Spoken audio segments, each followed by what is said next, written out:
Germany, France, Portugal, England নাকি Spain, কে জিতবে এবারের ইউরো সেই সমীকরণ মেলাবো আমরা। সঙ্গে আছে আমি রিফাত মাসুদ, আমার সঙ্গে আছেন নাভিল খান এবং শরীফুল হক। কথা হচ্ছে প্রথম প্রশ্ন যে ইউরো কোথায় দেখবেন, কি করে দেখবেন? T Sports. একটাই উত্তর। আর ওই যে লিংক যে খোঁজা লাগে আমাদের, সেই লিংক খোঁজা লাগবে না। টি স্পোর্টস অ্যাপে দেখবেন। টি স্পোর্টস অ্যাপ খুললেই সেখান থেকে লিংক পেয়ে ইউরো দেখতে পারবে মাত্র 19 টাকায় একদিন, তাই তো? তার মানে ইউরো দেখা আপনার জন্য কোনো চ্যালেঞ্জ নয়। আপাতত চ্যালেঞ্জের মুখোমুখি আমরা আসলে সমীকরণ মেলাবো যে কে কিভাবে জিততে পারে। একদম শুরুতে যদি বলি, কে জিতবে ইউরো? আচ্ছা, আপনি নেদারল্যান্ডসের নাম রাখেন নাই, আপনি ক্রোয়েশিয়ার নাম রাখেন নাই, কেন এই পাঁচটা টিমের নাম রাখলেন? মানে পরে নিয়েছেন। হ্যাঁ, ইংল্যান্ডের নামটা পরে নিয়েছে। খুব বড় ভুল হয়ে গেছে। আমি ভুলের মাসুল বোধহয় এখনো দেওয়া যাবে। কোনো অঘটন ঘটবে না, আপনি ধরেই নিলাম। কে জিতবে ইউরো? কে জিতবে এক কথায় বলেন? ফ্রান্স। সমীকরণটা আমরাই প্রুফ করে দেখাই। Please go. তাহলে আমরা একটা করে শুরু করি, একেবারে গ্রুপ স্টেজ থেকে শুরু করব, তাই? গ্রুপ স্টেজ থেকে আমরা যাব যেই গ্রুপে, প্রথম গ্রুপে গ্রুপ এ, যেখানে হোস্ট জার্মানি খেলছে।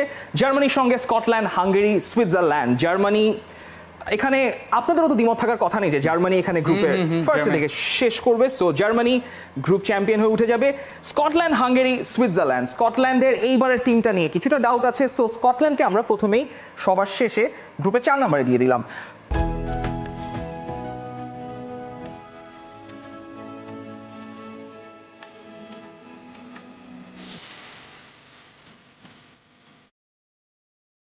আপনারাই বলুন, সুইজারল্যান্ড নাকি হাঙ্গেরি? হাঙ্গেরি। আপনি? সুইজারল্যান্ড। আমার মনে হয় রিফাত মাসুদের সঙ্গে আমি কিছুটা একমত। সো আমি হাঙ্গেরিকে নিয়ে আসলাম সেকেন্ডে, সুইজারল্যান্ড চলে যাবে থার্ডে। তারা আসলে থার্ড বেস্ট হিসেবে উঠবে কিনা সেটা নিয়ে পরের আলাপ। গ্রুপ বিতে Spain, Croatia, Italy, Albania. Group of extreme death. সেখানে কাকে আপনারা প্রথমে রাখতে চান? স্পেন। আমার মনে হয় এখানে স্পেনকে প্রথমেই রাখা যায়, কারণ স্পেনের টিমটা দে লা ফুয়েন্তের আন্ডারে খুবই ভালো একটা স্কোয়াড। এরপর ক্রোয়েশিয়া, ইটালি, আলবেনিয়া। ক্রোয়েশিয়াকে আমি রাখতে চাই আমার সেকেন্ডে, কারণ ক্রোয়েশিয়ার টিমটা যতই এক্সপিরিয়েন্স এবং যতই একটু বুড়ো প্লেয়ারদের নিয়ে হোক না কেন, ভালো একটা টুর্নামেন্ট আসলে, বড় টুর্নামেন্ট আসলে ক্রোয়েশিয়ার প্লেয়াররা সেটা প্রুফ করে দেয়। আনফর্চুনেটলি লুচিয়ানো স্পালেত্তি ইটালির টিমটাকে রাখতে হচ্ছে থার্ডে, কেননা তাদের টিমের কম্বিনেশন সবকিছু মিলে স্পালেত্তি এখনো হয়তো ফিগার আউট করতে পারেননি, তাই ইতালিকে 3 নম্বরে। রিফাত মাসুদের প্রিয় আলবেনিয়াকে আমি দিয়ে দিচ্ছি 4 নম্বরে। এটা নিয়ে কি আপনার কোনো মানে জবাব হবে টুর্নামেন্টে? সেই জবাবটা কতটুকু আলবেনিয়া দিতে পারবে সেটা আমরা কিছুদিনের মধ্যেই জানতে পারবো। এরপরের গ্রুপে Slovenia, Denmark, Serbia, England. Will it come home সেটা আমরা জানতে পারবো। বাট এই গ্রুপ থেকে গ্রুপ সি তে ইংল্যান্ড গ্রুপ চ্যাম্পিয়ন হয়ে শেষ করবে। শিওর। আপনি শিওর? আপনি?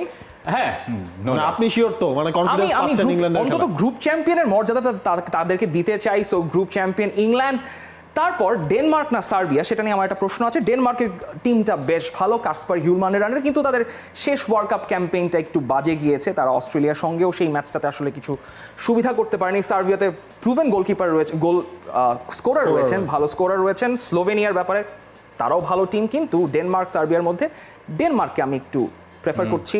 সার্বিয়া থার্ডে, স্লোভেনিয়া শেষে। এই গ্রুপ নিয়ে কি আপনাদের কোনো?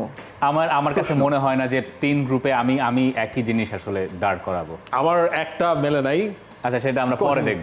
সেটা আমরা নাবিল খানের প্রেডিকশনে দেখে নিব। গ্রুপ ডি তে আমরা চলে আসি। গ্রুপ ডি তে নেদারল্যান্ডস, ফ্রান্স, পোল্যান্ড, অস্ট্রিয়া। এটাও কিন্তু মোটামুটি খুবই কম্পিটিটিভ একটা গ্রুপ হতে যাচ্ছে। গ্রুপ অফ ডেথের কাছাকাছি। সেখানে ফ্রান্স গ্রুপ চ্যাম্পিয়ন হয়ে শেষ না করলে ব্যাপারটা খুবই দুর্ঘটনা ঘটবে। ফ্রান্সকে কিন্তু আপনারা গ্রুপ চ্যাম্পিয়ন হিসেবে ধরছেনই, ঠিক আছে। আমার এখানে একটা গ্যাম্বলিং আমি দেখছি, সেটা হচ্ছে অস্ট্রিয়াকে নিয়ে, কারণ অস্ট্রিয়ার যে টিমটা সেটা নেদারল্যান্ড এবং পোল্যান্ডের চাইতে যথেষ্ট স্টেবল।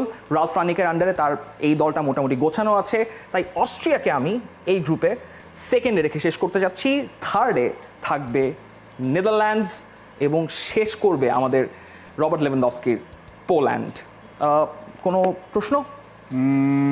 নেদারল্যান্ডসকে 3 নম্বরে রেখেছেন। নেদারল্যান্ডসকে আমি 3 নম্বরে রাখছি। রোনাল্ড কোমান হয়তো তার প্রথম মেজর ইন্টারন্যাশনাল টুর্নামেন্ট, কিছুটা ফিক্সিংয়ের ব্যাপার আছে। টিউন কুপ মাইনার্স নেই, তিনি কিছুদিন আগে তিনি তার নামটা সরিয়ে নিয়েছেন। অ্যাটাকিং থার্ডে হয়তো কিছুটা পেনিট্রেশনের অভাব থাকতে পারে, তাই নেদারল্যান্ডসকে আমি থার্ডে রাখতে চাচ্ছি। Moving on to the next group, group ই।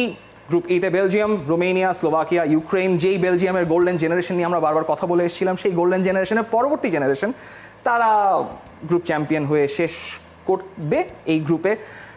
এরপর আপনারা বলেন এরপর কি হতে আপনার পারে? প্রিয় গ্রুপ এটা, গ্রুপে আমি সেকেন্ডে কাকে রাখবো এটা তো আমি বলে দিলে আর হলো না, আপনি লেটস ফিনিশ। আমি ফিনিশ করি। ইউক্রেন গ্রুপে সেকেন্ডে, রোমেনিয়া তারা হয়তো গ্রুপে থার্ড হয়ে শেষ করতে পারে। পরবর্তী ইকুয়েশনে আসছি, স্লোভাকিয়া শেষে। গ্রুপ এফ এ কোনো সন্দেহ নেই এটা নিয়ে, পর্তুগাল, ক্রিশ্চিয়ানো রোনালদো পর্তুগাল শেষ করবে প্রথমে গ্রুপ চ্যাম্পিয়ন হয়ে। এরপর এখানে কনফিউশন হতে পারে যে টার্কি শেষ করবে, জর্জিয়া শেষ করবে নাকি চেক রিপাবলিক শেষ করবে। আমার মতে মনে হচ্ছে চেক রিপাবলিকের স্কোয়াডটা এবার বেশ ভালো এবং তারা টার্কিকে ডিপ করে সেকেন্ডে, টার্কি শেষ করবে থার্ডে এবং জর্জিয়া শেষ করবে এই গ্রুপ থেকে ফোর্থে। এখন হচ্ছে বেস্ট 4টা দল বাছাই করার পালা, যে কারা খুবই tough। বেস্ট থার্ড টিম হয়ে পরবর্তী রাউন্ডে উঠবে। এটা অ্যাকচুয়ালি খুবই টাফ এবং এই সিরিয়ালে আসলে দেখা যাচ্ছে সুইজারল্যান্ড আছে, ইটালি আছে, সার্বিয়া আছে, নেদারল্যান্ডস, রোমেনিয়া এবং টার্কি। আমার প্রথম চয়েস বেস্ট থার্ড টিমের মধ্যে প্রথম হয়ে শেষ করবে নেদারল্যান্ডস, তার পরবর্তীতে সার্বিয়া, তার পরবর্তীতে টার্কি এবং সবার শেষে ইতালি। লুচিয়ানো স্পালেত্তির ইটালিকে আমি রাখছি। Makes a lot of sense. Makes কেন a lot of Italy sense। মানে ওই জায়গাতে, মানে Group- এটা কারণ group of death group of তারা। ডেথ, ওই জায়গা থেকে আপনি খুব বেশি পয়েন্ট পাবেন Point না, মানে পাবো। ম্যাক্সিমাম আপনি 3 পয়েন্টের বেশি আসলে পাওয়ার কথা না যদি আপনাকে থার্ড প্লেস হতে হয়। সেখান থেকে ই অ্যান্ড এফ গ্রুপে কিন্তু যেহেতু অনেক স্টেকস আছে এবং অনেক ইভেনলি ম্যাচ টিম, তো সেখান থেকে আসলে টার্কি উঠে যেতেই পারে। সার্বিয়ারও আসলে ভালো চান্স আছে এবং নেদারল্যান্ডস প্রথম টিম হিসেবে বেস্ট থার্ড হিসেবে উঠে যাবে। আমরা চলে যাই রাউন্ড অফ 16 থেকে, অর্থাৎ নকআউট স্টেজে। নকআউট স্টেজে প্রথম ম্যাচ স্পেন টার্কি। স্পেন টার্কির ম্যাচে আসলে যেটা বলছিলাম, দেলা ফুয়েন্তের এই টিমটা স্পেনের খুবই ভালো এবং তাদের জন্য এই ডার্ক হর্সের তকমা পাওয়া টার্কিকে, যেই তকমাটা বারবার পেয়ে আসে, তারা হয়তো এই রাউন্ড থেকে চলে যাবে কোয়ার্টার ফাইনালে। জার্মানি ডেনমার্ক, আমার কাছে কোনো অপশন নেই, জার্মানিকেই পরবর্তী রাউন্ডে নিতে হচ্ছে। এর পরবর্তীতে পর্তুগাল ইতালির একটা Big ক্রাঞ্চ match। ম্যাচ। আপনাদের এন্ড থেকে যদি এইভাবে আসে পর্তুগাল ইতালির ম্যাচ, আপনার প্রেডিকশন জানতে চাই রিফাত মাসুদ এবং নাবিল খান দুজনেরটাই। Portugal. No chance for Italy. No. আমিও দেখছি না কোনো চান্স পর্তুগাল এবং ইতালির ম্যাচে। পর্তুগাল উঠে যাবে কোয়ার্টার ফাইনালে। অস্ট্রিয়া ইউক্রেনের ম্যাচে আমি প্রেফার করব বা আমি দেখছি অস্ট্রিয়াকে উঠে যেতে। এর পরবর্তীতে বেলজিয়াম সার্বিয়ার ম্যাচ, ফ্রান্স এবং চেক রিপাবলিকের ম্যাচ। বেলজিয়াম সার্বিয়া, চেক রিপাবলিক, ফ্রান্সের এই বার্থ থেকে বেলজিয়াম এবং ফ্রান্স, এবং পরবর্তীতে England Netherland, Hungary Croatia. Is the dream over for England here? Netherlands যদি থার্ড হয়ে যদি ওঠে তাহলে আমার মনে হয় ইংল্যান্ড ওই জায়গায় জিতে যাবে, মানে যদি থার্ড হয়ে ওঠে। ইংল্যান্ড কোয়ার্টার ফাইনাল পর্যন্ত শুরু করবে মনে হচ্ছে, যে সেটা- এই লাইন আপ থাকলেও নেদারল্যান্ডস খাওয়াবে। সেটা আমার কাছেও মনে হচ্ছে। ইংল্যান্ডের স্বপ্নটা এখানেই ভাঙবে না। ইংল্যান্ড নেদারল্যান্ডসে ইংল্যান্ড, হাঙ্গেরি ক্রোয়েশিয়ার ম্যাচে ক্রোয়েশিয়া আবারও তাদের সেই বিগ টুর্নামেন্ট স্টেটাস দিয়ে উঠে যাবে পরবর্তী রাউন্ডে। এবার আসবে কোয়ার্টার ফাইনালে প্রথমে আমরা দেখছি স্পেন এবং জার্মানির ম্যাচ। আচ্ছা, মানে একদম একটা জিনিস জিজ্ঞাসা করার লোভ সামলাতে পারলাম না। স্পেন জার্মানি 2012, 2008, 2008-এর ফাইনালি তো ইনফ্যাক্ট ইউরোর ফাইনাল, মানে হেভি ওয়েট ক্ল্যাশ বলতে যা বোঝায়। আমার মনে হয় ওই সময় ইউরো মানে পিকে তো আগে থেকেই উঠে যাওয়ার কথা। একদম জমে ক্ষীর হয়ে ক্ষীর। যাবে। সেই ক্ষীরটা কিন্তু আপনারা অবশ্যই জমে ক্ষীর হওয়ার পর এই স্পেন জার্মানি ম্যাচ দেখতে পারবেন টি স্পোর্টসে এবং টি স্পোর্টস অ্যাপে। এবং স্পেন জার্মানির প্রেডিকশনে একটু এবার আপনাদের কাছে চলে আসি, কাকে প্রেফার করছেন? জার্মানি। জার্মানি।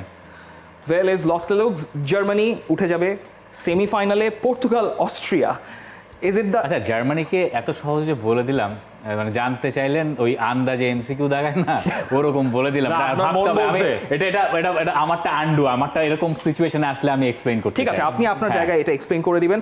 পর্তুগাল অস্ট্রিয়ার ম্যাচে অস্ট্রেলিয়ার রেজিলেন্ট রানটা হয়তো পর্তুগাল এন্ড করে দিবে, কারণ তাদের সেই ক্যালিবারটা রয়েছে অস্ট্রিয়ার সঙ্গে ম্যাচটা জেতার। বেলজিয়াম ফ্রান্স চলে যাবে সেমিফাইনালে। ইংল্যান্ড ক্রোয়েশিয়ার ম্যাচে the dream run ends, it's not coming home. Croatia উঠে যাবে সেমিফাইনালে। এই ম্যাচআপে যদি আপনাদের কাছে আসে প্রেডিকশনে, কাকে আপনারা মানে দেখছেন ইংল্যান্ড ক্রোয়েশিয়ার ম্যাচে? আমি তারপরে ইংল্যান্ডকে দেখি। ইংল্যান্ড সেমিফাইনালে উঠে যাবে। ক্রোয়েশিয়া আসলে এমন একটা টিম, ওদেরকে টুর্নামেন্ট স্টার্ট না হলে প্রেডিক্ট করা মানে এটা খুবই টাফ, খুবই টাফ ডেফিনেটলি। বাট আমার কাছে আমার ধারণা ইংল্যান্ড ক্রোয়েশিয়ার ম্যাচ আপ হলে ক্রোয়েশিয়া উঠে যাবে সেমিফাইনালে। এবার আসা যাক সেমিফাইনালের রাউন্ডে আমরা দেখছি একটা দুর্দান্ত ম্যাচ আপ আবার জার্মানি পর্তুগালের এই সেঞ্চুরির ম্যাচে অর্থাৎ 2000 সালের পর থেকে এখন পর্যন্ত পর্তুগাল কিন্তু জার্মানিকে হারাতে পারেনি। সো জার্মানি যেখানে হোস্ট সেখানে এইটা কি ক্রিশ্চিয়ানো রোনালদোর পর্তুগালের পক্ষে পসিবল? এই ম্যাচটা সম্ভবত ডর্টমুন্ডে পড়বে। ডর্টমুন্ড সেমিফাইনাল, জার্মানি হোস্ট বললে আমার মানে সেই ঘুরে ফিরে কোনো না কোনোভাবে 2006 ফেরত যেতে হয়। আমি জানি না ওই জায়গায় কোনো মানে ওই রকম কোনো কিছু সম্ভব কিনা, তবে আমি হলে এই জায়গায় পর্তুগালকে এগিয়ে রাখবো। কেন রাখবো আমি এটা বলবো। জার্মানি যেহেতু ডর্টমুন্ডে ম্যাচ, জার্মানির হোস্ট গ্রাউন্ড এবং 2000 সালের পর এখন পর্যন্ত জার্মানিকে পর্তুগাল হারাতে পারেনি, তাই আই থিঙ্ক রোনালদোর ইউরো রানটা সেমিফাইনালেই শেষ হয়ে যাচ্ছে। জার্মানি চলে যাবে ফাইনালে। পরবর্তী সেমিফাইনাল ফ্রান্স ভার্সেস ক্রোয়েশিয়া, 2018-এর ওয়ার্ল্ড কাপের রিম্যাচ। খুবই ফালতু একটা ফাইনাল ম্যাচ, খুবই বোরিং আমার কাছে মনে হচ্ছে। কিন্তু ফ্রান্স নাবিল খান, ফ্রান্স জার্মানি এবং ফ্রান্সের ইউরোর ফাইনাল, সেই ফাইনাল হবে বার্লিনে কোলন স্টেডিয়ামে। সেই ম্যাচটায় জার্মানি ফ্রান্সের এই ফাইনালে অনেক কিছুই কিন্তু হতে পারে। আসলে ফ্রান্স 2018-এর চ্যাম্পিয়ন, জার্মানি অনেকদিন ধরে আসলে কিছুই করতে পারছে না সেভাবে ওয়ার্ল্ড কাপের স্টেজে বলেন। কিন্তু এই জার্মানির টিমটার মধ্যে কিন্তু আমার মনে হয় নাগেলসম্যান অনেক কিছু নিয়ে এসছেন যেটা অনেকদিন ধরে মিসিং ছিল। একদমই বোরিং প্রেডিকশন, জার্মানি এবারে। এটা কি খুব বোরিং ইউরো চ্যাম্পিয়ন? না, খুব বোরিং না হলে এটা আপনার মতে জার্মানি চ্যাম্পিয়ন। ওকে, নাবিল খান, আমার প্রেডিকশনের শেষ। এবার নাবিল খান স্টেজ আপনার টার্ন প্লিজ। শুরুটা তো করতে হবে জার্মানিকে দিয়েই, কারণ গ্রুপ এ তে তারাই রয়েছে। আনন্দ, আপনি শেষ করেছিলেন জার্মানিকে চ্যাম্পিয়ন বানিয়ে, আমি শুরুটাও করছি জার্মানিকে দিয়েই, কারণ গ্রুপ এতে জার্মানি রয়েছে এবং এটা নিয়ে মনে হয় কারো কোনো কনফিউশন থাকার কোনো জায়গা নেই। জার্মানি গ্রুপ এর টপার। তবে সেকেন্ড জায়গাটায় আপনার সাথে আমার একটু দ্বিমত হয়েছে, কারণ আপনি স্কটল্যান্ডকে আগেই 4 নম্বরে নামিয়ে দিয়েছিলেন। এই জায়গায় আমি স্কটল্যান্ডের ওপর মনে হচ্ছে যে তারা গ্রুপ রানার্স আপ হতে পারবে। হাঙ্গেরির থেকে স্কটল্যান্ডকে একটু আমি আগে রাখছি, যদিও হাঙ্গেরির হচ্ছে আপনার একটা লম্বা কিন্তু আনবিটেন একটা রান ছিল, যদিও সেটা রিসেন্টলি আসলে ভেঙেছে। তারপর স্কটল্যান্ডের বড় দলগুলোর সাথে খেলার যে একটা রেকর্ড তারা আসলে কোয়ালিফায়ার্স রাউন্ডে দেখিয়েছে, স্পেন ছিল তাদের গ্রুপের মধ্যে, সেই জায়গা থেকে আমার মনে হচ্ছে স্কটল্যান্ড ভালো করতে পারে এবং ভালো করতে গেলে ম্যাকটমিনের উপরেই আসলে সবচেয়ে বড় ভরসাটা। দেখা যাক শেষ পর্যন্ত কি হয়। এই জায়গায় হাঙ্গেরি এবং সুইজারল্যান্ড, হাঙ্গেরির ওপর কিন্তু লাস্ট ইউরোতেও একটা বড় এক্সপেকটেশন ছিল। হাঙ্গেরি সেই দলটা কিন্তু তখনও আসলে ভালো করেছিল, বাট বড় মঞ্চে যে তারা আসলে ফ্লপ মারলো, আমরা লাস্ট ইউরোটাকেই যদি ধরি সেই হিসাব করলে হাঙ্গেরি এবং সুইজারল্যান্ডের মধ্যে হাঙ্গেরি 3 নম্বরে, 4 নম্বরে সুইজারল্যান্ডকে বাদ দিয়ে দিচ্ছেন। সুইজারল্যান্ডকে একবারে বাদ দেওয়াটা কি আমার কাছে মনে হচ্ছে এই জায়গাটায় ধরেন হচ্ছে গিয়ে স্কটল্যান্ডের ওপর হচ্ছে যেহেতু আমার ফোকাসটা বেশি থাকছে এই জায়গায়, এবং হাঙ্গেরির উপর তো আপনার রাখতে হবে। মানে ইয়াতে যদি কখনো হানিমুনে সুইজারল্যান্ডে যান, একটু এটা মাথায় রাখেন যে এদেরকে আপনি 4 নম্বরে রেখেছিলেন, যে দলটা আগেরবার ইউরোতে ফ্রান্সকে বিদায় করে দিয়েছিল। আপনাকে ভিসা টিসা নাও দিতে পারে। উনি সুইজারল্যান্ডে যাবে, উনি স্কটল্যান্ডে যাবেন। খুবই ভালো জায়গা। মানে আমার উত্তরগুলো আসলে ওই দিয়ে দিচ্ছে, এই জায়গাটা বেশ ইন্টারেস্টিং। এটা আমার কাছে মনে হচ্ছে একটা বড় ম্যাজিক্যাল মুভ হতে পারে স্কটল্যান্ডের ক্ষেত্রে। গ্রুপ বিতে স্পেন তারাই প্রথম, এটা নিয়ে আসলে ডাউট করার কোনো জায়গা হয়তো বা নেই। ইতালির ওপর আমি এই জায়গাটার মধ্যে একটু ভরসা রাখতে চাই, ক্রোয়েশিয়ার থেকে এগিয়ে রাখতে চাই। ক্রোয়েশিয়াকে এখনই বাদ দিচ্ছি না, ক্রোয়েশিয়ার জন্য আসলে 3 নম্বর জায়গাটা থাকছে, 2 নম্বরে ইতালি, 3 নম্বরে ক্রোয়েশিয়া, আর আলবেনিয়া 4 নম্বরে। রিফাত মাসুদের আলবেনিয়া সবসময়ই শেষে, মানে লাস্ট কয়েকটা গ্রুপের মধ্যে আপনি দেখবেন 4 নম্বর জায়গাটা মোটামুটি সবারই কয়েকটা গ্রুপের মধ্যে দেখা যাবে আসলে। এই জায়গায় ফ্যাক্টরটা আমার মনে হচ্ছে যেটা হবে, ধরেন আলবেনিয়ার সাথে ইতালি, ক্রোয়েশিয়া, স্পেন 3টা দলেই জিতলো, কিন্তু দেখা যাবে আপনার এই 2 আর 3-এর মধ্যে পার্থক্যটা করে দিবে ওই গোল ডিফারেন্সটা। গোল কিন্তু একটা মেজর গোল ডিফারেন্সটা আসলে পার্থক্যটা করে দিবে। হয়তো দেখবেন ক্রোয়েশিয়া হয়তো আলবেনিয়াকে 2-0 বা 2-1 হারালো, ইতালি হয়তো বা এর থেকে আরেকটু বেশি, কারণ আমার মনে হচ্ছে ক্রোয়েশিয়ার থেকে ইতালির গোল স্কোরিং অ্যাবিলিটিটা একটু হলেও বেশি। গ্রুপ সি, সেই জায়গাটা আসলে ইংল্যান্ড টপ ফেভারিট, সেই জায়গায় ডেনমার্কের থেকে সেম জিনিসটা সার্বিয়াকে মনে হচ্ছে যে এই জায়গায় তাদের গোল স্কোরিং অপরচুনিটিটা বেশি থাকবে। সার্বিয়ার যে ফরওয়ার্ডের লাইন আপগুলো আসলে রয়েছে, ডেনমার্ক 3 এবং 4 নম্বর নিয়ে স্লোভেনিয়া। আমি যখন এই পার্টটা করব আমিও হয়তো ডেনমার্ককে 2-এ রাখবো, মানে সার্বিয়ার আগে। কিন্তু সার্বিয়ার দলটাকে অনেক সময় আমরা আসলে হয়তো ওইভাবে মানে কদর করি না। আপনি সার্বিয়ার যদি ফরওয়ার্ড লাইনও দেখেন, ভ্লাহোভিচের কথা আমরা আগের দিন শোতে অনেকের কথা বলছিলাম, মিত্রোভিচের কথা বলছিলাম, ভ্লাহোভিচের কথা আমরা বলি নাই। লুকা ইয়োভিচ আছেন, তারপরে তাদের আমার কাছে মনে হয় যে সার্বিয়ার গোল স্কোরার ভালোই আছে এই ধরনের টুর্নামেন্টে সেকেন্ড হওয়ার জন্য, যেটা খুব বেশি গুরুত্বপূর্ণ। মানে এই ব্যাপারটায় আমিও আপনার মতো ডেনমার্ককে হয়তো দ্বিতীয়তেই রাখবো, কিন্তু সার্বিয়া ইজ আ ভেরি মানে খুবই এবং টাফ অপোনেন্ট কিন্তু আপনার সার্বিয়ার টুর্নামেন্টে সার্বিয়ার আসলে এত সহজ নয়। টুর্নামেন্টে সার্বিয়ার মতো দলকে ফেস করতে গেলেই আসলে বড় টিমগুলো স্ট্রাগল খুবই করে। টাফ, খুবই ইন্টারেস্টিং চয়েস। এবং এই জায়গায় হচ্ছে ফ্রান্স গ্রুপ চ্যাম্পিয়ন, নেদারল্যান্ডস তাদের যে ডিফেন্ডিং লাইন এবং তাদের এক কথা যে ফরওয়ার্ডদের মধ্যে আসলে বেশ ভালো আমরা একটা পারফরমেন্সের গ্রাফ আমরা দেখছি লাস্ট গ্রুপ স্টেজ ম্যাচগুলোতেও, গ্রুপ স্টেজ তো নয় প্রীতি ম্যাচগুলোতেও কিন্তু আমরা তাই দেখলাম। এই জায়গায় নেদারল্যান্ডস হচ্ছে কি আমার group runners up, Poland Austria, পোল্যান্ডের তো একেবারেই বাজে সময় যাচ্ছে, সুতরাং এই জায়গাটা তাদের গোল কে করবে সেটাই এখন পোল্যান্ডের একটা কিন্তু বড় দুশ্চিন্তা। লেভানডস্কি খেলবেন কি খেলবেন না এইসব তো রয়েছেই। অস্ট্রিয়া 3, পোল্যান্ড আসলে 4। গ্রুপ ই, বেলজিয়াম। মানে এই গ্রুপটা একবার আমি বলছিলাম রিফাত মাসুদের খুব পছন্দের গ্রুপ। এটা ইন্টারেস্টিং ফ্যাক্টগুলো আপনি যদি দেখেন, এখানে হচ্ছে গিয়ে ম্যাক্সিমামের চয়েসটা মনে হয় ইউক্রেনের দিকেই আসবে, কারণ ইউক্রেনের যে সেটআপটা সেটা আসলে এখন তারা মোটামুটি ম্যাচিওর হয়েছে একটা ভালো টুর্নামেন্টে ভালো পারফরমেন্স দেখানোর জন্য, এবং সেই প্লেয়ারগুলো আছে। আর্টেম ডবভিক তিনি কিন্তু এবারে লা লিগার বেস্ট স্কোরার হিসেবে শেষ করেছেন, so they have that calibre. Andriy শেভচেঙ্কোর একটা আলাদা একটা ব্যাপার থাকবে। ইউক্রেন প্রথমবার ইউরো খেলেছিল যখন, তখন শেভচেঙ্কোর আমলেই তো ওই সময়টাতে। ক্রিশ্চিয়ানো রোনালদোর আরেকটা আনডিসপিউটেড চ্যাম্পিয়ন পর্তুগাল, এবং পরে হচ্ছে টার্কি, চেক, জর্জিয়া। আমরা কাভারাদোনা নিয়ে এত কথা বললাম, কিন্তু আমরা প্রত্যেকেই এখন পর্যন্ত 4 নাম্বারই কাভারাদোনা আর জর্জিয়াকে 4 নিয়েও মনে হয় কারোর কোনো দ্বিমত হবে না, এবং আলবেনিয়াকে 4 নিয়েও মনে হয় কারোর কোনো মানে বাকিটা আমরা তার প্রেডিকশনের সময় দেখে নিব, মানে দেখা যাবে। যদি দেখা যায় উনি 3-এ উঠিয়ে দিয়েছে আলবেনিয়া বা জর্জিয়াকে, তখন বোঝা যাবে। এবং যে জিনিসটা হচ্ছে গ্রুপের থার্ড দল যারাগুলো হয়, এখানে তো আসলে বড় একটা জিনিস থাকে ওই গোল ডিফারেন্সটা, কে কার সাথে খেলছে কে কার সাথে খেলছে না, সেই হিসেব করে আপনি যদি দেখেন চেকিয়া, রোমানিয়া তুলনামূলক একটু ইজি গ্রুপে তারা পড়েছে। একটু ইজি মিনস হচ্ছে ওই গ্রুপের প্রত্যেকটারই একটা টপ টিম আছে, এরপরে কিন্তু আসলে সেকেন্ড যে কোনো দলই হতে পারে। সেম জিনিসটা হচ্ছে কি হাঙ্গেরির ক্ষেত্রেও আসবে, ক্রোয়েশিয়ার ক্ষেত্রে যেটা ডিফারেন্ট, ডেনমার্কের ক্ষেত্রেও কিন্তু সেটা অনেকটাই ডিফারেন্ট, যেহেতু আমি সার্বিয়াকে সেই গ্রুপ থেকে আসলে ওপরে রেখেছি।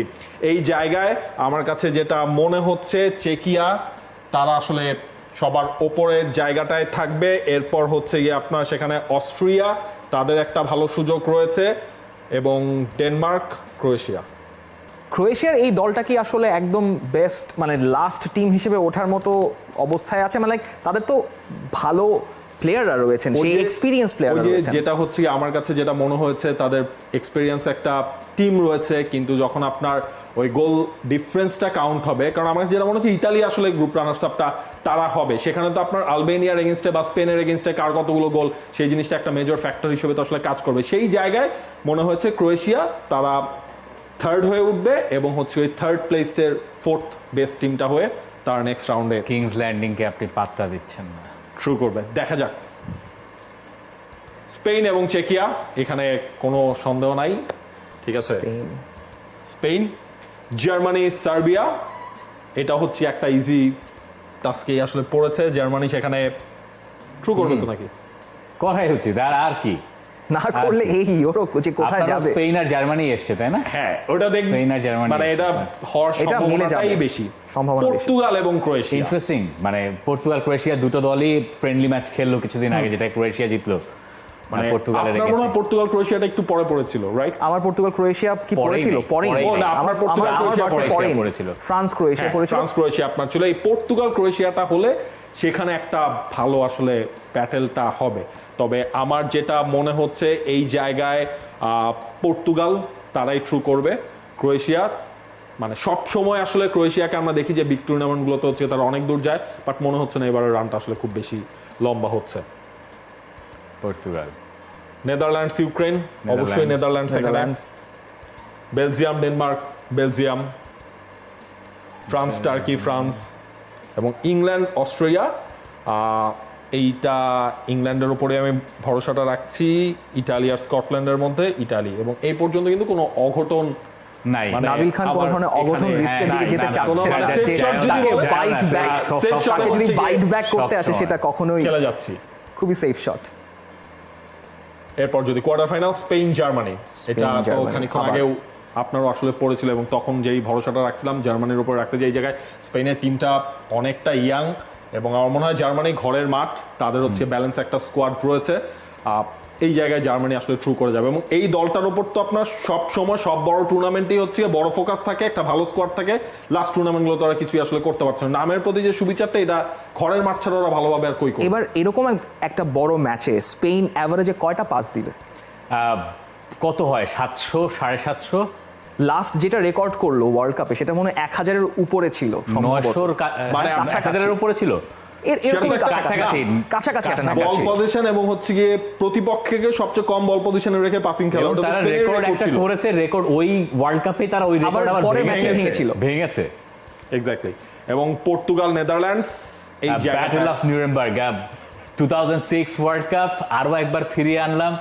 এই দুই দলের ম্যাচ ছিল। আমরা নেদারল্যান্ডস আর আর্জেন্টিনার যে 2022 ওয়ার্ল্ড কাপের দেখেছি ব্যাটল, ঠিক মানে ওটা ছাপিয়ে গিয়েছিল আসলে এই পর্তুগাল ম্যাচটাকে, নেদারল্যান্ডসের পর্তুগাল ম্যাচটা। নেদারল্যান্ডসের সেই ম্যাচটা। বেলজিয়াম ফ্রান্স, সেখানে হচ্ছে গিয়ে ফ্রান্স, ফ্রান্স, এবং লাস্ট হচ্ছে ইংল্যান্ড আর ইটালি। ইংল্যান্ডের যাত্রাটা আগের এখানেই ইউরোর আসলে শেষ হচ্ছে, আগের ইউরোর হচ্ছে ফাইনালেও তারা হেরেছে, এবারও মনে হচ্ছে যে it's not coming home Italy. এবার সাকাকে কে ফেলে দিবেন সেটা দেখতে হবে। হ্যাঁ, এবার দেখা যাক যে এপাশে কি দাঁড়ায়। জার্মানি জার্মানি পর্তুগাল, ইন্টারেস্টিং একটা ফাইট হবে, তারপরও জার্মানির ওপরেই আসলে ওকে, মূল হ্যাঁ, focus। জার্মানি চ্যাম্পিয়ন হয়েছে সবার ক্ষেত্রে।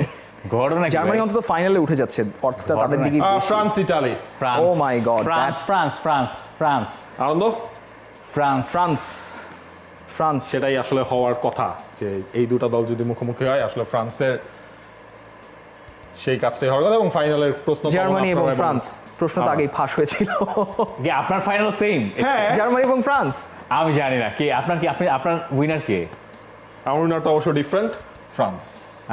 একটা তুলকালাম কাণ্ড হয়ে যাবে। সেটাও খুব ভালো ভালো সেন্স মেক করছে এই Definitely. কারণে। দেখেন 2016-তে ফ্রান্স নিজেদের ঘরের মাঠে ইউরোর ফাইনাল হারলো পর্তুগালের কাছে। পর্তুগালের কাছে, যে পর্তুগাল 2004-এ ফাইনালে হেরেছিল হেরেছিল। গ্রিসের কাছে। এটা তাহলে কি মানে ঘুরিয়ে ঘুরিয়ে একই জায়গায় আসছে না? একটা চক্র বৃত্ত পূরণ, পূরণ হওয়ার একটা কি বৃত্ত হচ্ছে? পূরণ করার মতো।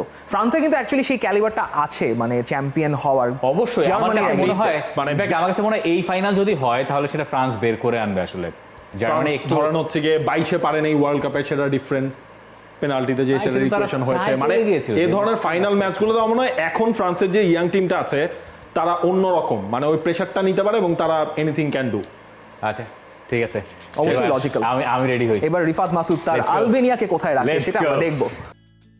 গ্রুপ এ এবং আনন্দ, আমার মনে হয় আমাদের গ্রুপ এর ইকুয়েশনটা মিলে যাবে। আমি তো শুরুতেই বলেছি যে আমার জার্মানি 1, 2 নম্বর হাঙ্গেরি, 3 নম্বর সুইজারল্যান্ড, আর 4-এ স্কটল্যান্ড। কেন এই জায়গায় হাঙ্গেরিকে সেকেন্ডে রেখেছে? আমার কাছে মনে হয় হাঙ্গেরি ওই রকম ফুটবল খেলে যারা এই গ্রুপ থেকে সেকেন্ড হয়ে বের হতে পারবে, আর সুইজারল্যান্ডের দলটা একটু বুড়িয়ে গেছে, এই আগের মতো ঠিক ব্যাপারটা তাদের নাই। আর জার্মানি এখানে হোস্ট, তো ব্যাপারটা ওইটা আছে। কিন্তু একটা ব্যাপার আমাদের একটু মাথায় রাখা দরকার কিনা এই ক্ষেত্রে, যে জার্মানির ফার্স্ট ম্যাচটায় যদি কোনো কারণে একটা দুর্ঘটনা তাদের দিক থেকে ঘটে, তাহলে পুরো টুর্নামেন্টটা তাদের জন্য একটা দুর্বিষহ ব্যাপার হয়ে দাঁড়াতে পারে। কারণ জার্মানি তো আসলে যে খুব বেশি দিন ধরে ধারাবাহিক এমনটাও আমরা কেউ দাবি করতে পারবো না। এবার আসি গ্রুপ বিতে। গ্রুপ বিতে আমার মনে হয় এইখানেও আমার ফার্স্টে স্পেনকেই রাখতে হচ্ছে, নেশনস লিগের চ্যাম্পিয়নরা, এবং আমার কাছে মনে হয় এই গ্রুপ থেকে তাদের ওঠাটা খুব একটা কঠিন হবে না। কিন্তু তারপরও স্পেনের ফার্স্ট ম্যাচ ক্রোয়েশিয়ার সঙ্গে, সেটাও আবার ইউরোর সেকেন্ড দিনে, যেদিন ইউরো শুরু হচ্ছে তার ঠিক পর দিন। সেই হিসেবে যদি আপনি করেন এই ম্যাচটায়, ওই ফার্স্ট ম্যাচটা গ্রুপের অনেক কিছু আমাদেরকে বলে দিতে পারে, এবং ওই ম্যাচ ডেতেই ইতালি খেলবে আলবেনিয়ার সঙ্গে। ইতালি ফার্স্ট ম্যাচ ডের পরে একটা অ্যাডভান্টেজ নিজেদের পক্ষে নিতে পারে যদি তারা আলবেনিয়াকে বড় ব্যবধানে হারাতে পারে। আমি অবশ্যই আলবেনিয়াকে 4 নম্বর ছাড়া আর কোনো জায়গায় রাখছি না। এখন কথা এটা কি হচ্ছে- আমরা হিপোক্রেসি বলবো কিছুটা? আমি আগেই বলেছি গরিবের বন্ধু আমি, যাই হোক, কিন্তু আমার কিছু করার নাই, বন্ধু থাকবেন কই? কাজ করতে এসেছি যে কিছু করার নেই। আচ্ছা, এখন কথা হচ্ছে 2 আর 3 নম্বরে কাকে রাখছি। আমার বিশ্বাস যে ইতালির অবস্থা খুব একটা ভালো না। ক্রোয়েশিয়াকে আমি 2 নম্বরে নিয়ে আসছি এবং 3 নম্বর জায়গাটা ইতালির, এবং আমার বিশ্বাস আসলে ইতালি তৃতীয় হয়ে পরের রাউন্ডে উঠবে। কিভাবে উঠবে এটা আমি জানি না, আমি অনেকক্ষণ ধরে সমীকরণ মেলানোর চেষ্টা করেছি, আমি আসলে কোনো কুল কিনারা খুঁজে পাই নাই। আচ্ছা, গ্রুপ সিতে ইংল্যান্ড চ্যাম্পিয়ন হওয়া উচিত। যত যাই বলি তাদের অবস্থা খুব একটা ভালো হয় নাই, কিন্তু তারপরও আসলে চ্যাম্পিয়ন তাদের গ্রুপ থেকে হওয়াই উচিত। 2 নম্বর জায়গাটা আমি ডেনমার্ককে দিয়ে রাখবো ভেবেই এই স্টুডিওতে ঢুকেছি, কিন্তু আপনি যখন সার্বিয়াকে দিয়েছেন তখন আমার ওই ব্যাপারগুলো বেশ ভালো হিট করেছে যে সার্বিয়ার পক্ষে সম্ভব, মানে আপনি যদি টিমও হিসাব করেন ইনফর্ম প্লেয়ার সম্ভবত সার্বিয়াতে বেশি আছে, কিন্তু তারপরও আমি আমার ওই আগের প্ল্যানেই থাকছি। আর স্লোভেনিয়া 4-এ, সার্বিয়া 3-এ। আমার কাছে মনে হয় সার্বিয়া ভালো পয়েন্ট সেখান থেকে অর্জন করবে। আমার মনে হয় সার্বিয়া এবং স্লোভেনিয়ার ম্যাচটা আসলে অনেক কিছু ডিসাইড করে দিবে যে এই গ্রুপের ভালো ব্যাপারটা কি হতে পারে।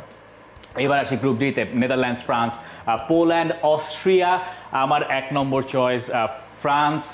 এটা বোধহয় সবারই ফ্রান্স ছিল নাকি? এটা সবারই ফ্রান্স ছিল। 2 নম্বরটা আপনার নেদারল্যান্ডস ছিল? আমার নেদারল্যান্ডস, আমার ক্ষেত্রে ছিল পোল্যান্ড, আমার ক্ষেত্রে ছিল অস্ট্রিয়া। অস্ট্রিয়া ছিল আমার, নেদারল্যান্ডস 3 নম্বরে আমার, অস্ট্রিয়া, শেষেরটা হচ্ছে পোল্যান্ড। এখন এইখানে আরেকটা ব্যাপার আছে। পোল্যান্ড এবং নেদারল্যান্ডস তারা শুরু করছে ইউরোতে তাদের প্রথম ম্যাচ পোল্যান্ড এবং নেদারল্যান্ডসের, সেই ম্যাচে রবার্ট লেভানডফস্কি নাই, থাকার কথা না। এইটা একটা বড় ধরনের প্রভাব পোল্যান্ডের ক্ষেত্রে রাখতে পারে এবং এই কারণে পোল্যান্ডকে খাতায় পাতায় রাখলাম না। অস্ট্রিয়ার যে গেগেন প্রেসিং, যে ব্যাপারটা দেখার জন্য খুব বেশি অপেক্ষায় থাকবো, সেটা হচ্ছে গেগেন প্রেসিং আসলে ইন্টারন্যাশনাল ফুটবলে কাজে লাগে কিনা। আমরা জানি না গেগেন প্রেসিং ইন্টারন্যাশনাল ফুটবলে কাজে লাগবে কিনা। এই কারণেই নেদারল্যান্ডসকে আমি ওপরে রেখে অস্ট্রিয়াকে নিচে রাখছি। আর ফ্রান্স আমার মনে হয় এটার কোনো ব্যাখ্যা প্রয়োজন নাই বোধ হয়। অস্ট্রিয়া কিন্তু যেই গেগেন প্রেসিং এর কথা আপনি বলছেন, তারা কিন্তু কিছুদিন আগে সম্ভবত মার্চ মাসে তুরস্ককে 6-1 গোলে হারিয়েছিল। এটা কিন্তু মানে রালফ রানি কিন্তু বলছিলেন যে এটাই আসলে তিনি তার দলের কাছ থেকে চান। এরকম পারফরমেন্স যদি আমরা পোল্যান্ডের এগেইনস্টে দেখি, অবাক হওয়ার কিছু থাকবে না। এবং বলতে পারেন আপনি যে অস্ট্রিয়া ফ্রান্সের সঙ্গে গেগেন প্রেসিং এর যে ব্যাপারটা আপনি আনলেন, ওটা মানে উল্টো দিক থেকে হিট করার একটা ভালো সুযোগ আছে, কারণ ফ্রান্স আসলে কাউন্টার অ্যাটাকেই খেলে এবং যখন আপনি ফ্রান্সকে ক্লোজ ডাউন করতে যাবেন, কিলিয়ান এমবাপে ওইখানে যদি একাই ধসিয়ে দেন অস্ট্রিয়াকে, ওই জায়গায় গোল ডিফারেন্সের একটা ব্যাপার তখন তৈরি হয়ে আসতে পারে।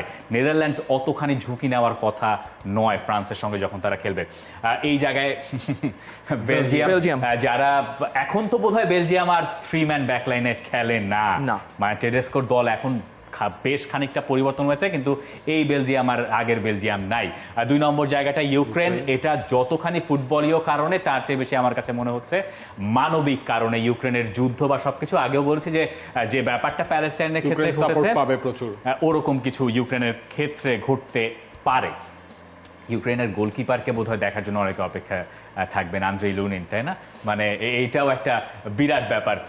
আর রোমেনিয়াকে 3-এ রাখছি, কারণ কি আমরা সবাই কিন্তু আসলে রোমেনিয়াকে কেন রাখছি, মানে আমি নিজেকে চাই। আমার কাছে মনে হচ্ছে রোমেনিয়ার গোল্ডেন জেনারেশন তো আর এখানে খেলতে আসছে না, কিন্তু রোমেনিয়ার মধ্যে ওই ব্যাপারটা কাজ করছে। তারা কোয়ালিফাইং রাউন্ডগুলোতে কিন্তু ভালো ম্যাচ খেলেই এখানে এসছে এবং স্লোভাকিয়ার কাছে আমার কাছে মনে হয়েছে যে আমি আদ্রিয়ান মুটুর কারণে রোমেনিয়াকে এখানে রেখেছি, মানে তার প্রতি ভালোবাসা থেকে। আমি জানি না, মানে এটা একদমই আন্দাজের উপরে। এটা বলে রাখি যে রোমানিয়া এবং স্লোভাকিয়া এটা বললাম যে খুব ক্লোজলি ফলো করেছে, এই দাবি আসলে করতে পারবো না। যাই হোক, পরের গ্রুপে আসি। পর্তুগাল 1 নম্বরে, আমার কাছে টুর্নামেন্ট ফেভারিট। 2 নম্বরে আমি টার্কিকে রাখতে চাই, যদিও জানি যে তুরস্ক আরেকবার আমাকে হতাশ করবে। তারা সাধারণত আমাকে হতাশ করে এসছে 2002 সালের পর থেকে। আমি বিরাট বড় ফ্যান ছিলাম উমিদ দাভালা, ওই চুল, হ্যাঁ। তো তারপরে যাই হোক, জর্জিয়াকে 4-এ দিয়ে গেলেন, কিচ্ছু করার নাই। চেক রিপাবলিককে 3-এ রাখলাম। এই ছাড়া আসলে তেমন কোনো উপায় নাই। আমার কাছে মনে হয় না আমার গ্রুপের এই বাছাই নিয়ে খুব সমালোচনা হওয়ার কিছু আছে। না নাই বোধহয়। এইটা একটা ডিফিকাল্ট পার্ট, মানে এটা আমি যতই আন্দাজ করি না কেন এটা পুরাটাই অনুমান নির্ভর। আপনি একটা সমীকরণ মেলালে দেখবেন হচ্ছে আরেকটা মিলবে অন্য দিক না। থেকে উকি দিবে তখন। এই কারণে এটা ওয়ার্ল্ড কাপের ইকুয়েশনটা যত স্মুথলি আসলে প্রেডিক্ট করা যায় এইটা একটু মানে বেস্ট ভেজাল। থার্ড টিম হিসেবে তাও হ্যাঁ। আবার র্যাঙ্কিং ধরে ধরে যে Ranking এরা ধরে ফার্স্ট ধরে। সেকেন্ড থার্ড মানে ফোর্থ আমরা যেহেতু খুবই ইউরো কঠিন যেহেতু কাজ। আমরা এখনো ব্যাপারটা একটু ক্লিয়ার করতে পারি যদি কেউ এখনো বুঝে না অবশ্যই। ঠিক আছে, যে 24 দলের ইউরো, প্রতিটা গ্রুপের গ্রুপ চ্যাম্পিয়ন এবং গ্রুপ রানার্স আপ তারা তো উঠছেই, এবং একই সঙ্গে যে 6টা গ্রুপ আছে সেখান থেকে তৃতীয় হওয়া সেরা 4টা দল তারাও জায়গা করে নেবে রাউন্ড অফ 16-এ। যে কারণে অস্ট্রিয়াকে আমি আসলে ওই থার্ডের ওই ব্যাপারটা রাখবো। আমার কাছে মনে হয় অস্ট্রিয়া কিছু পয়েন্ট পাবে, আমার কাছে মনে হয় সুইজারল্যান্ড কিছু পয়েন্ট পাবে, অস্ট্রিয়া কিছু পয়েন্ট পাবে। আপনি কি অস্ট্রিয়াকে প্রথম মানে সেরা দল Best third এর হিসেবে প্রথম দল হিসেবে আচ্ছা রাখছেন এখানে কি সেই সিকোয়েন্সে এখানে মেলাতে সেই হচ্ছে? সিকোয়েন্সে মেলাতে হচ্ছে তাই না? সেই আচ্ছা, সিকোয়েন্সে সেই মেলাতে হচ্ছে। সিকোয়েন্সে যদি মেলাতে হয় তাহলে আমি বোধহয় সুইজারল্যান্ডকে একে রাখবো। তাহলে আমি সুইজারল্যান্ডকে একে রাখতে চাই, মানে ওই সিকোয়েন্সে। এরপরে আমার কাছে মনে হয় থার্ড হওয়া কোনো দলের পক্ষে 4-এর বেশি পয়েন্ট পাওয়া তো খুব মুশকিল। খুবই মুশকিল। তার মানে আপনার পয়েন্ট এরপরে কত আসে? 2 হলে আপনি কোয়ালিফাই করতে পারবেন না, এইটা মোটামুটি মানে আমাদের প্যাটার্ন বলে। সর্বনিম্ন বার্থ হচ্ছে 3 পয়েন্ট উইথ আ বেটার গোল এটাই বললাম যে 2 আসলে প্যাটার্ন বলে 2 সম্ভব না, না। আপনি একটা হিসাব করে যদি দেখেন আপনি প্রত্যেকটা গ্রুপেরই মানে ফোর্থ টিমটাকে থার্ড টিম হারাবে এটা ধরেই আপনার ধরে নিয়েই আমাকে আগাতে হচ্ছে, তো ওইখানে আসলে কোনো পয়েন্ট নাই। এখন কথা হচ্ছে যে এর পরের পজিশনটা কাকে দেব? দিতে হলে আমি বোধহয় অস্ট্রিয়া, সার্বিয়া, ইতালি এই সিকোয়েন্সে যাব। ইতালি সবার শেষে সবার আপনার শেষে জন্য। রাখতে হচ্ছে। মানে ওই গ্রুপটা থেকে যেই ওঠক সে হয়তো সবার শেষটা হয়ে অনেক উঠবে। মানে একেবারে আছে না যে আপনার ধরেন যা বেতন আপনার মাস শেষে 500 টাকা ধার করতে হয়, ইতালিকে যদি উঠতে হয় ওই রেঞ্জে থেকে তাকে উঠতে হবে, যে তাকে হয়তো রোমেনিয়ার সঙ্গে গোল ডিফারেন্স ঠিক ওই জায়গায় চলে যাবে, আমার মানে হিসাব যা বলে। ইতালি যদি কিছু একটা করে ফেলে আমাদের কপালে দুঃখ না, আমি আছে। ইতালিকে অনেক দূর পর্যন্ত না, নিয়েছি না, তো। আমরা নিয়েছি কিন্তু সবার তার শেষে সমস্যা রেখেই নাই। কিন্তু উঠিয়েছি। রাউন্ড অফ 16, হ্যাঁ। আর স্পেন, সুইজারল্যান্ড একটু ট্রিকি, তবুও স্পেন। অঘটন হলো না? স্পেন অঘটন দিলাম না কারণ ওই যে সুইজারল্যান্ড না, গতবার একটা না। আর হচ্ছে আপনি স্পেনের অবশ্য একটা বদ অভ্যাস আছে, যে ম্যাচে আপনি ধরবেন যে স্পেন বোধহয় উঠে যাবে। 2018 রাশিয়া, 2020-এ এসে কাছাতে বাদ পড়লো, ওখানেও তো টাই ব্রেকারে বাদ পড়লো। Tie breaker-এ বাদ পড়লো। 22-এ মরক্কো, খুব একটা সুবিধা যায় নাই। জার্মানি, ডেনমার্ক, জার্মানি আবার স্পেন, জার্মানির পাশে কি একটা অবস্থা। Portugal, Serbia. আচ্ছা, পর্তুগাল, সার্বিয়া সহজ। আমার মনে হয় যে এখানেও নেদারল্যান্ডস, যদি মানে ইউএফআর লোকজন কোনো টুর্নামেন্টের ফরম্যাট চান, আমার ধারণা তারা রাউন্ড অফ 16 এইটাই চাইবেন। এটার একটা সুবিধা কি? সুবিধা হচ্ছে যে আপনি যখন এই যে পরের স্টেজে যাচ্ছেন, তখনই big আমি match যে হবে। ম্যাচগুলো বের করবো আপনারা কেউ এত ভালো ম্যাচ বের করতে পারেন নাই। আচ্ছা, বেলজিয়াম, ইতালি, দেখছেন মানে সবকিছু একটা ব্যালেন্স আছে আমার, যে আমি একটা রাউন্ড অফ 16 একটা মোটামুটি ভালো ম্যাচও রেখেছি। এটা হাড্ডাহাড্ডি লড়াই, খুবই হাড্ডাহাড্ডি Predict লড়াই করুন হবে তো দেখি কি হবে এই জায়গায়। ইতালি ও ওনার তো আবার সেমিফাইনালে ইতালি, আপনার ইতালি এখান থেকে পার করে যাবে। বাদ পড়ে যাবে, পার না, করে যাবে। পার করে যাবে, এক্স্যাক্টলি। ফ্রান্স, তুরস্ক, France, England, Austria, England versus Austria খেলা হলে ইংল্যান্ড বাদ পড়বে। আপনি অঘটনটা এখানেই ঘটিয়ে দিচ্ছেন। ইংল্যান্ড আর অস্ট্রিয়া যদি খেলা হয় ইংল্যান্ড বাদ পড়বে, মানে কেন বাদ পড়বে? মানে গেগেন প্রেসিং এর জন্য। আপনি বলছেন ইংল্যান্ড অস্ট্রিয়ার সাথে কোনোভাবেও কুলিয়ে পারবে না। ডেকলান রাইস, কোবি মাইনু, গ্যালাঘার, তারা হতে পারে কিন্তু ইংল্যান্ডের ডিফেন্স ওইটা একটা বিপদে পড়বে আমার কাছে মনে হয়। ইংল্যান্ডের যদি অস্ট্রিয়ার সঙ্গে খেলা পড়ে তাহলে তারা একটা বিপদে পড়বে। যদি এই জায়গায় অস্ট্রিয়া না হয়, অন্য কোনো টিম হয়, যদু, মধু, কদু, তাহলে তারা উঠে যাবে। কিন্তু দেন বাদ দেন, আল্লাহ ভরসা, বাড়ি বিসমিল্লাহ। পাঠিয়ে দেন। তারপরে হাঙ্গেরি আর ক্রোয়েশিয়া। এখন বলতে পারেন যে ক্রোয়েশিয়াই আসলে, কিন্তু হাঙ্গেরিকে এত ছোট করে দেখার আসলে সুযোগ নাই। হাঙ্গেরি এবারে টুর্নামেন্টে ভালো একটা সারপ্রাইজ আমাকে হতেই দেখাতে পারে। পারে। স্পেন, জার্মানি, আপনারা দুজনেই জার্মানির পক্ষে গেছেন। জার্মানি যে স্টাইলে ফুটবল খেলছে, তাদের যদি আমি দুর্বলতার কথা বলি তাহলে কোন জায়গাটা বলা যেতে পারে? তাদের উইডথ, তাদের উইথ একটা বড় সমস্যা, ফুল ব্যাক তাদের ফুল ব্যাকে Fullback অতটাও সমস্যা না। মনে হচ্ছে না, কারণ আপনি একটু এভাবে চিন্তা করে দেখুন, যখন টনি ক্রোস তো ডেফিনেটলি খেলা শুরু করবেন, টনি ক্রোস কিন্তু দুই সেন্টার ব্যাকের মাঝখানে ওই সিকিউরিটিতে কিন্তু দিয়েই থাকবেন, তখন কিন্তু মিডল স্টাড কিংবা জশুয়া পেজ কিমিখ। সামনে যদি আরো জশুয়া কিমিক থাকেন তিনি ইনভার্ট করবেন, আবার মুজিয়ালা, ভেটস তারা কিন্তু অ্যাটাকিং ডেপথটা পাচ্ছেন। সেক্ষেত্রে সেকেন্ড ফেজে আপনি চিন্তা করতে পারেন যখন জার্মানি তাদের ওয়াইড অ্যাটাকিং প্লেয়ারদেরকে নিয়ে আসছে, তখন আসলে জার্মানির ব্যাকলাইন এবং ইয়নাথন টা এবং রুডিগারের এই কম্বিনেশনটা কেমন হতে পারে সেটা নিয়ে আসলে এটা একটা বড় প্রশ্ন যে সেন্টার ব্যাকে তারা আসলে জার্মানির স্ট্রেংথটা আসলে কি, মানে আপনারা তো জার্মানির পক্ষে দিয়েছেন অ্যাটাকিং থার্ড, আক্রমণ জার্মানির যে অ্যাটাক ওইটা কন্টেইন করতে পারার মতো ডিফেন্স স্পেনের আছে বলে আমার মনে হয়, স্পেনের একটু স্লো ফুটবলের আপনার কারণে। মনে হয় লেনরমান্দ, আমরিক লাপোর্তে হ্যাঁ। এই দুজনই তো মোটামুটি এই দুজনই কনফার্ম মোটামুটি, মূল সেন্টার ব্যাক এবং মোটামুটি, সামনে রদ্রি, তাদের পক্ষে পসিবল? আমার কাছে মনে হয় ইম্পসিবল না, আমার কাছে মনে হয় যে সম্ভব। আমি যেটাকে জমানোর চেষ্টা করছি যে আপনারা যত সহজে, আমিও শুরুতে কিন্তু দেখে বলে দিয়েছি যে জার্মানি, কারণ তারা হোস্ট নেশন এই কারণে, কিন্তু এটাকে আসলে খুব সহজে প্রেডিক্ট করা আসলে যায় কি না, মানে আমার আসলে ওই দিক থেকে কনফিউশন আছে।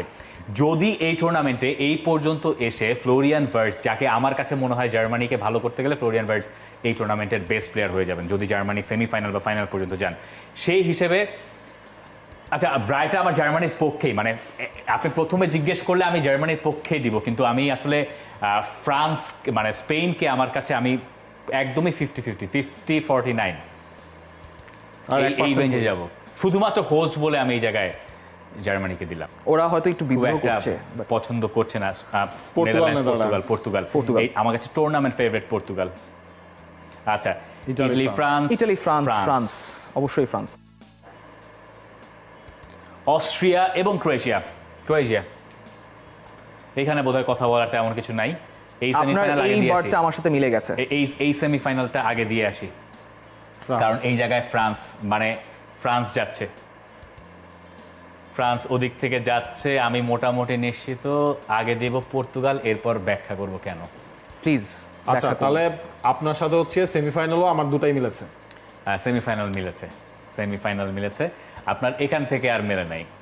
এই জায়গা এখান থেকে কারোরই মিলে নাই, মানে আমাদের দুজনের সাথে আপনার মিলেনি। আমার কাছে মনে হয় যে দিন শেষে স্কোয়াড ডেপথ, হ্যাঁ সব সময় সেটা কাজে দেয় না, কিন্তু টুর্নামেন্টের একটা লম্বা সময় পর্যন্ত সেটা আপনাকে কাজে আসে, যেটা ফ্রান্সের ক্ষেত্রে, যে কারণে ফ্রান্সকে এত দূর আনা। এইবারের টুর্নামেন্টে আমার কাছে মনে হয় ফ্রান্স এবং পর্তুগাল এই দুইটা দলের স্কোয়াড ডেপথ সবচেয়ে ভালো, কিন্তু ওই একই প্রশ্নগুলো থেকে যাবে যে ট্যাকটিক্যালি সেটা আসলে রবার্তো মার্তিনেজ কতখানি ওয়ার্কআউট করাতে পারছেন, সেটা তো আমি ব্যাখ্যা করতে পারবো না, কিন্তু পর্তুগালের ওই ক্যাপাবিলিটি আছে। এই পর্যন্ত যেটা দেখে আসলাম, পর্তুগালের কিন্তু খুব শক্ত প্রতিপক্ষও পড়ে নাই না, যা সার্বিয়া, নেদারল্যান্ডসকে শক্ত প্রতিপক্ষই বলতে হবে, কিন্তু ওই অর্থে না। জার্মানির এই জায়গায় এসে আমার কাছে মনে হয় যে স্পেনের সঙ্গে জিততে পারাটা গেলেও সেটা খুব টাফ, ওই ততক্ষণে তালের ব্যাপারটা সেটাখানে একটু ব্যাঘাত ঘটতে পারে।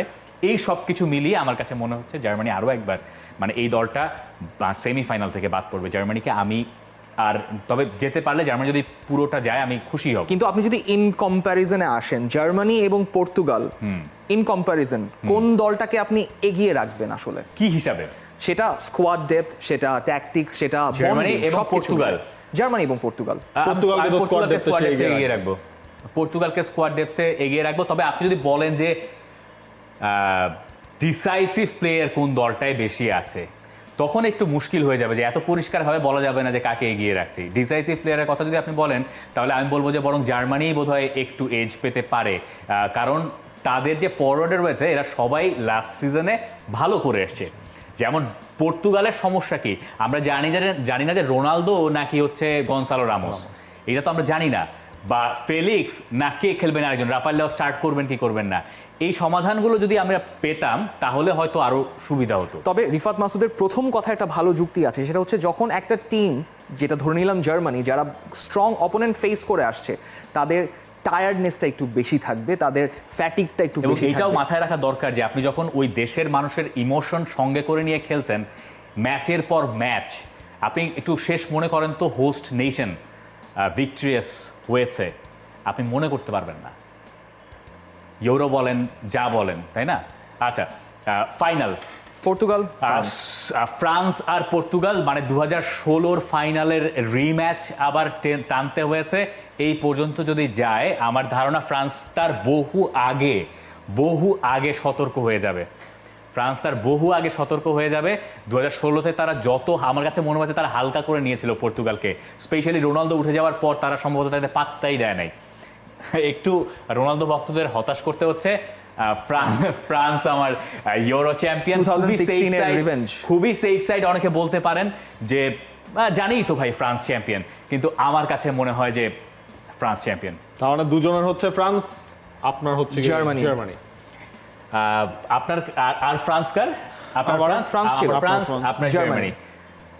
পর্তুগালকে কেউ একজন দিলে ভালো হতো, আমরা বোধহয় মিলমিশ করে আমি পর্তুগালকে দিলে মানে আপনি চাইলে কিন্তু retract করতে পারেন, প্রপার ব্যালেন্স চাইলে। থাকতে পারতো, কিন্তু ও পর্যন্ত যাওয়ার পরে আমি এখানে আসার আগে ভাবি নাই যে ফাইনালে এই দুই দল উঠলে আমি আসলে কি দেব। ওই মোমেন্টে আমার কাছে যা মনে হয়েছে আমি সেটাই আসলে পিক করতে চেয়েছি, এবং আমার কাছে র মাইন্ডে, মানে আমি তো ওরকম না যে আমি ওখানে ফুটবল খেলে এসেছি বা কিছু, আমার র মাইন্ডে যা এসছে আমার কাছে মনে হচ্ছে ফ্রান্স, আমি সেই কারণে ফ্রান্সকে পিক করেছি। ফ্রান্স ডেফিনেটলি এই পর্যায়ে চলে আসলে, কারণ 2018 ওয়ার্ল্ড কাপ, 2022-এর ওয়ার্ল্ড কাপের ফাইনাল, ফ্রান্স একটা ফাইনালে উঠলে সেটা ফ্রান্সের পক্ষে যাওয়াটা খুবই স্পেশালি ওই যে নাবিল ভাই যেটা বললো না যে 22-এ ফাইনাল হেরেছে, এরপরে এই ফাইনালটা তাদের হারার কথা না, এবং তারা ইউরো জেতে না বহুদিন হয়েছে। সেই যে 98-এর ব্যাচটা যেটা 2000-এ জিতলো, এরপর থেকে ফ্রান্স ইউরো জেতে না। ইউরোর প্রতি তাদের একটা আলাদা ক্ষুধা আছে, আর আপনার আর আমার ক্ষুধা আসলে ইউরোটা দেখা নিয়ে। ফুটবল বিশ্বের তো বটেই, বিশ্বের এই অন্যতম সেরা টুর্নামেন্ট আপনি সরাসরি দেখছেন টি স্পোর্টসে। আমরা আমাদের প্রেডিকশন মিলিয়ে ফেলেছি, আপনার প্রেডিকশন জানতে চাই, অবশ্যই সেটা জানিয়ে দেওয়ার সুযোগ আপনার থাকছে টি স্পোর্টসের ডিজিটাল প্ল্যাটফর্মে। For more updates, subscribe to our YouTube channel and click on the bell icon. Follow us on Facebook and Instagram. Download T-Sports app to enjoy exciting games and highlights. Visit tsports.com.